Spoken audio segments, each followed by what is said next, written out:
They said he would die as a slave, but Allah had already written him to be a king. This is not fiction. This is the story of a man who was sold in chains, but rose with honor, faith, and courage, because he never lost hope in Allah. This is the story of Malik al-Nasir Muhammad ibn Qalawun, rahimahullah, the slave who became a ruler of Egypt.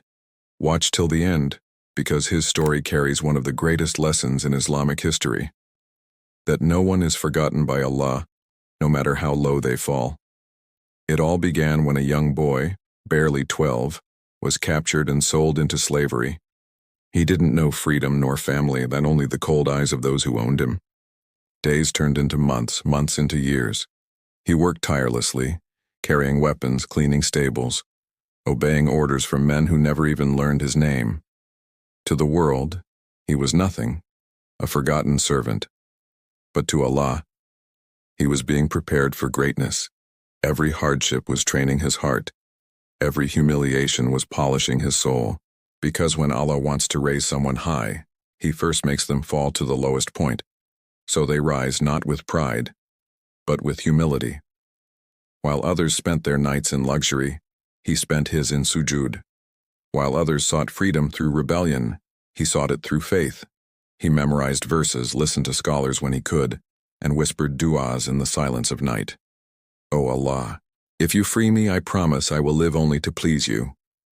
That was his secret strength. His chains could bind his hands, but never his heart. Years passed. His patience and wisdom made people notice him.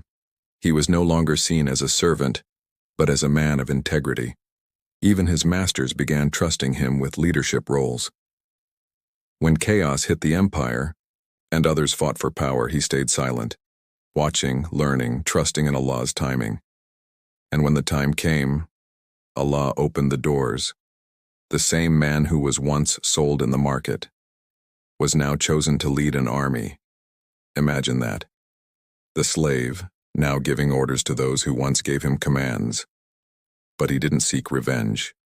He forgave, because the one who knows Allah's plan never wastes his heart on hatred. Allah raised him beyond anyone's imagination. Malik al-Nasir became the Sultan of Egypt, ruling with wisdom, mercy, and justice.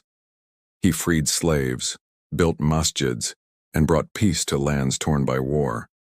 But the most beautiful thing, even as a king, he never forgot that he was once a slave.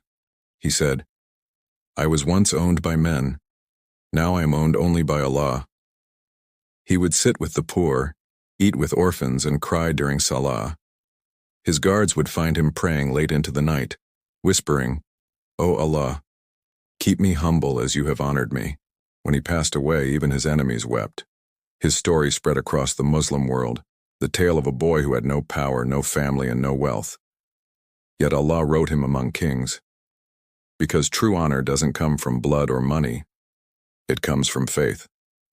Allah says in the Quran, "And Allah raises those in ranks whom He wills." Surah Al-An'am 6:165. So the next time you feel stuck, forgotten, or broken, remember Malik al-Nasir, the boy in chains who trusted Allah and became a ruler by His mercy. Your current struggle is not the end. It might be the beginning of your rise. Never say, "I am nothing," because Allah can turn nothing into everything. Subscribe to Noor Tales for more true Islamic stories that prove, when you trust Allah, the impossible becomes possible.